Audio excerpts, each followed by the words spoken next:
There we go. Good afternoon, everyone. Welcome to the Google Hangout with Fran Tarkenton. I am pleased to be sitting in for my colleague Chris Barnes.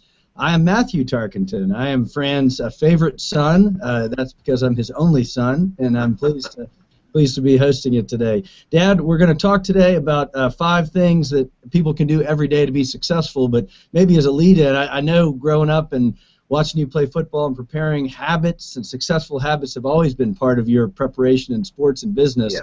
Maybe take people back to those football habits. Well, you know, I established in football and in my life routines. And either we have bad habits or good habits, and I want to be sure we had good habits. And in football, I had to think of every little detail and prepare for whatever was going to happen in that game, same as Tom Brady's doing and Russell Wilson's doing for the Super Bowl. And we had study and habits, and I'd go over film, and then I would ask questions of coaches, and we'd have dialogue. We'd go out in the field, we'd practice. Even the night before the game, I would visualize everything that was going to happen during the game in my preparation. If it's going to be 3rd and 1 on the right hash mark at the 50-yard line, what kind of defense, what kind of look, what was I going to do? If I got down in the red zone, what was going to be my plan down there inside the 5-yard line? I would visualize it and think of it. And inevitably, the next day, I would get in those situations, and I was totally relaxed. I was totally calm. As they say in the business, everything slowed down because I had played this game before. I had established these habits in preparation. Habits, preparation go hand in hand. And it helped me to have the success that I had in professional football. And these 2 teams that are in the Super Bowl this week, and they're both, you know, have coaches, Belichick and Pete Carroll, that have great routines and great habits. And so I've also developed those habits in business and how I live my life. And you know, I think you just you got to develop habits from the time you wake up to the time that you go to bed. And in my routine is like goes like this. I'm a dog lover. I love dogs. I have a German Shepherd brother and sister that Sadie and Max, and they're 7 years old, and they sleep in the house at night. And I have a little 2.5-pound teacup Chihuahua. First thing I do when I get up in the morning, about anywhere between 6:30 and 7, I go downstairs. I let the dogs out. I feed them. I get them clean water. I make sure that they're all taken care of. And I could hire someone to do that. I wouldn't have to do that. But they're dependent upon me. I'm not too big or too important or too busy to go and take care of these animals that I dearly love. And they dearly are loyal to me, and I'm loyal to them. And it's a great start of my morning to make me feel good, that I'm doing something that's not selfish to me, that it is for someone else. But then once I do that, I settle down with a cup of coffee, and I've got Puppy, my 2.5-pound Chihuahua, teacup Chihuahua, on my shoulder, and I spend the next hour and a half reading newspapers. On Sunday, I might spend 3 hours. And what newspapers do I read? I read the Atlanta Journal here in Atlanta. It's not a very good newspaper, but it has some good stuff every now and then. But I get current news that gets me going about the local sports teams or local business or the local events that's going on. And then I turn to the New York Times because it's a great newspaper. It's a liberal newspaper, but it's got great editorials, and it's got great news and about anything that's going on all over the world with their great coverage. And then I read the Wall Street Journal. Wall Street Journal is more conservative, but again, great reporters. I don't want to be in the bag left or right. I want to be able to get viewpoints from different people so that I can organize my thinking and get me going. And when I do that, I just feel I've got a foundation of what's not only going on in business and the dollar going up or down, but what's going on in world affairs. And by that, I'm getting my mind working, and I'm getting energized. And through that thinking process, I'm starting to think of what I'm going to do. And so just so that it kind of strikes me that's like your warm up. You're getting going. It's a good lesson for all of us to get your mind going, find something you can read, get your mind thinking about different perspectives, and then so the second trait is I know you talk to people. You talk to your coworkers. Well, you know, when I come in to the office from home, the first thing I do, I walk around the office and I sit down in the office with different people. You know, a lot of my people here, as you well know, Matthew, we range in age from 25 to people that work here to 60, but most of them are in the 25 and in the 20s, 30s, and early 40s. And it's important that I go and sit down. I don't want to intimidate them. I want to engage them. I ask them questions because they've got knowledge that I don't have. I want them to be part of our team, and I'm really curious about what they're thinking. And I think that's so important. Everything I've learned in my life is from somebody else. And I want to learn from that 25-year-old or that 30-year-old. Mike Krzyzewski recently, the great coach of Duke, did something that no college coach has ever done. He has won 1,000 games in college basketball. And he was in an interview that I was listening to him. And I have a television at my desk, and I've watched the news, and I watch interviews with people like Krzyzewski, and he was talking about that how he goes about connecting with 18 and 19-year-old kids. And he said, what's important, now I've got to know you know, what kind of music they're listening to. I've got to bring myself to them. I cannot be this iconic Hall of Fame coach, won 1,000 games. I'm so self-important. I'm so smarter than you. I'm bigger than you, and you ought to treat me. He says, I cannot play that role. My role has to be to go down and reach to them and to engage them and make them in part of the process and try to make them the very best they can be. And I think that's what we have to do as leaders is we've got to connect with our workers, and we have to go and engage them and not tell them something and not chastise them and certainly not yell at them, but to engage them and bring their confidence up and get them to really be a part of the team and a contributing part of the team and make them feel good about themselves and make them and get them engaged in conversation and get their ideas, because that 25-year-old knows more about digital marketing than I do, knows more about a lot of things than I do, and I want them to be on this team and to be engaged with this team. And it all comes down to building relationships, and that's what we're doing, and building trust, because it's not the technology that's important. As Mike Krzyzewski says, it's not the X's and O's, but the great leaders in business, the great leaders in sport. It's about trust, and trust is built on relationships. And when you have that, then you've got a chance to move forward.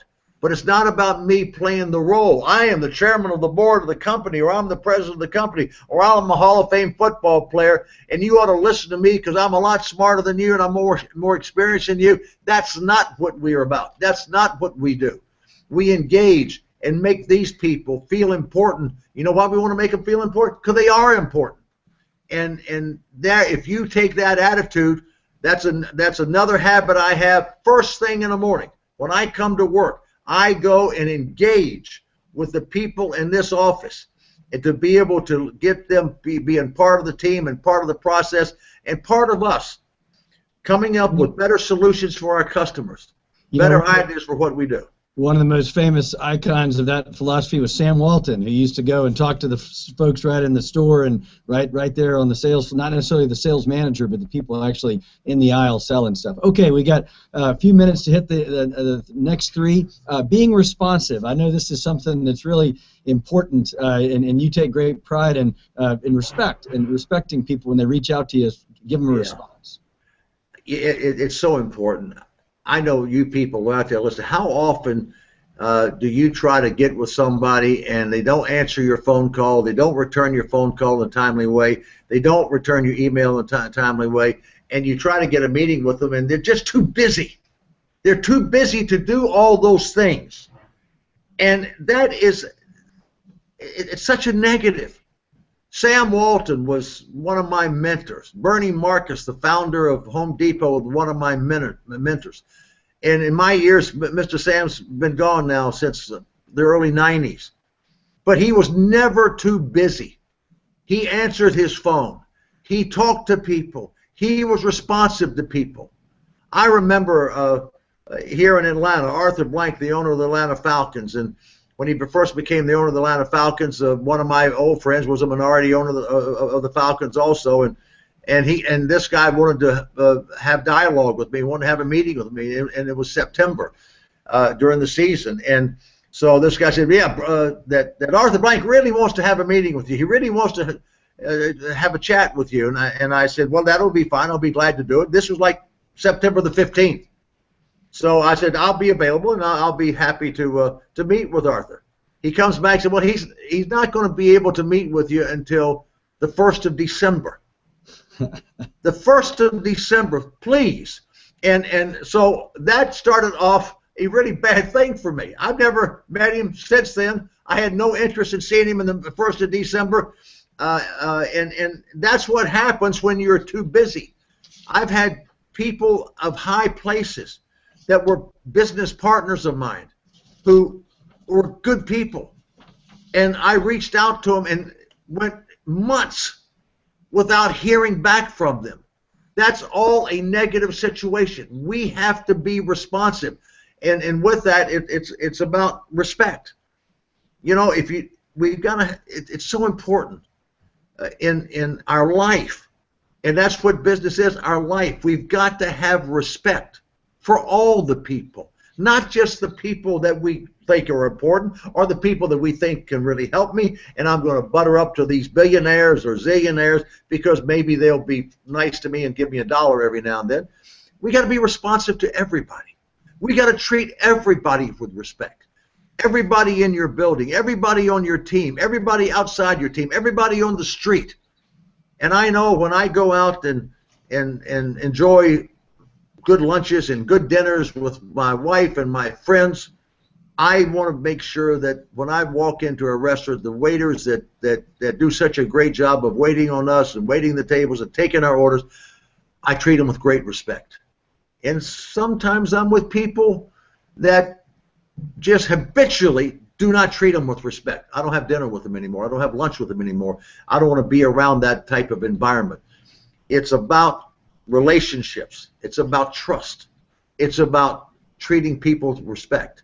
And any leader that I've ever known, from the Sam Waltons to the Bernie Marcuses to the Pete Carrolls to the Bud Grants to the Don Shules to the Vince Lombardis to the Tom Landry, they had different personalities and they were different X and O's guys.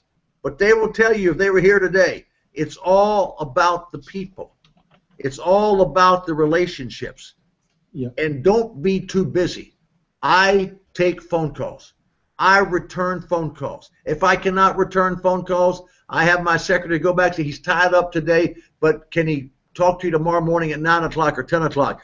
Schedule a time to make sure that we are responsive. Yeah. People will judge you by how responsive you are and how respectfully you treat everybody, and that defines who you are, and that's the person that people want to do business with. So be sure that you are responsive and not too busy. All right, let's hit the last two quickly. Exposing yourself to new ideas. This is something you do every day. You do it at lunch in particular to just relax, but also bring in different ideas and perspectives. Well, you know, I as you know, Matthew, I don't like business lunches. If someone wants to talk business, come in my office. I'll come to your office. Let's have that time to talk business. My lunch times, I want it to be a break. You know, in football, we went early to practice, and we went to meetings in the morning, and we were doing all the preparation studies we were doing. And before we go out and practice in the afternoon, we had a little bit of a lunch break, and I wanted that lunch break to be a non-business conversation break. And I do that today. People want to meet with me. I'd love to meet with you. But we'll have a meeting and we'll talk business. At lunchtime, I go down usually to the little cafe down at the bottom of our place here at Tower Place in Atlanta, and I have lunch with my two lawyer friends, my best friend Stuart Feinstone and his law partner Bruce Wilson, and we get down there and Bruce Morris it is, and we get down there and we talk and we ask questions and we share ideas, and we're not in business together.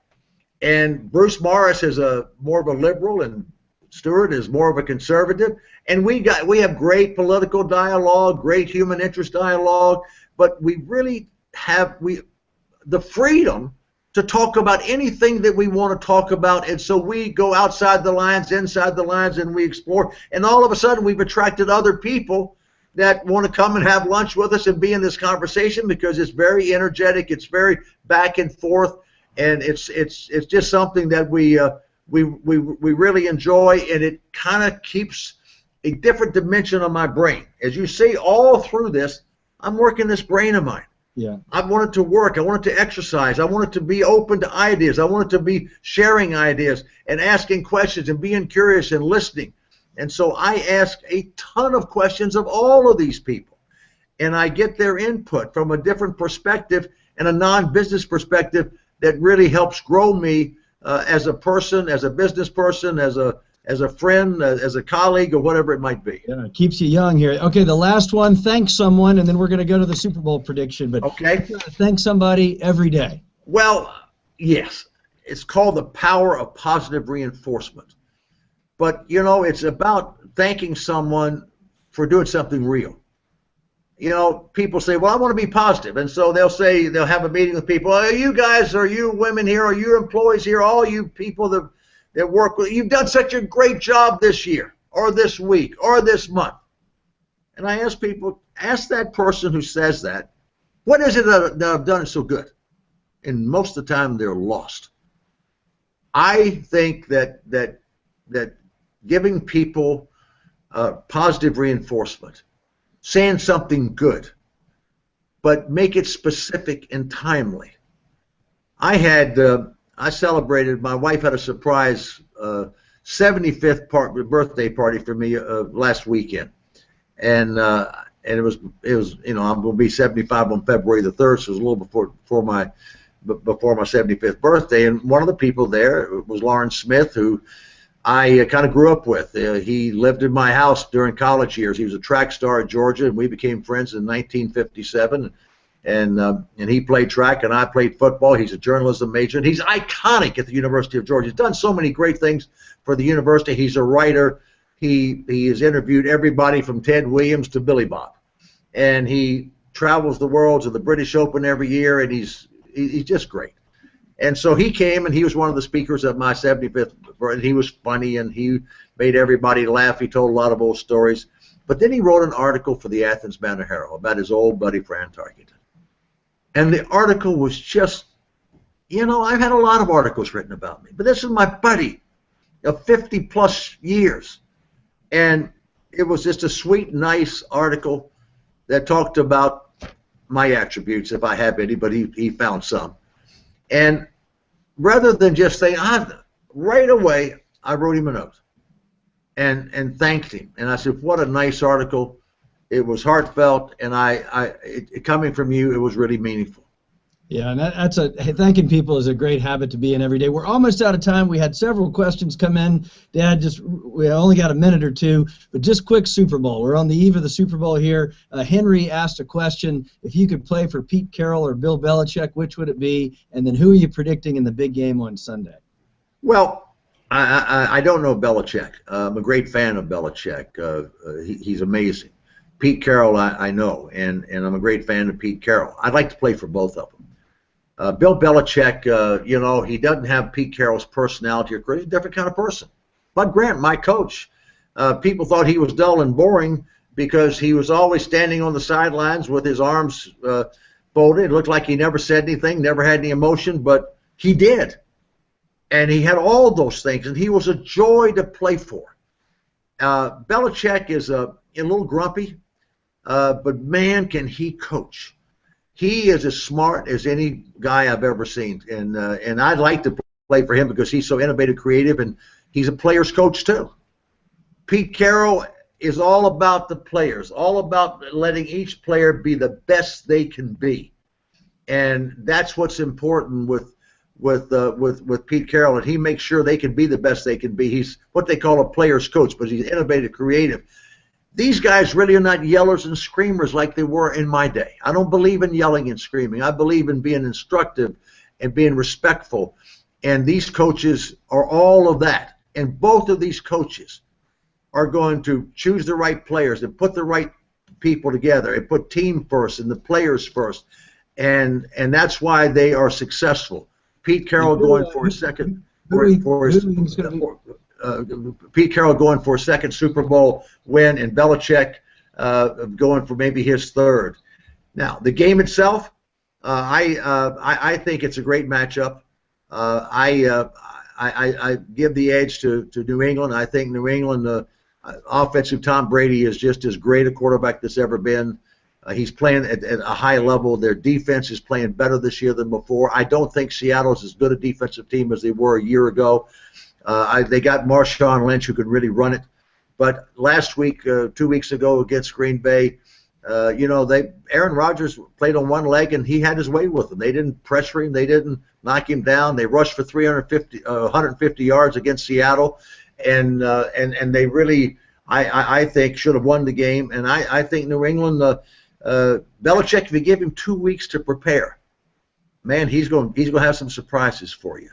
Yeah. And they can play defense, and Tom Brady is who Tom Brady is, 6th Super Bowl. What should I say? Yeah, well, it should be great to watch. Well, Dad, this is great. It's a treat for me, and I hope you guys will join us next week again on the Google Hangout with Fran Tarkenton.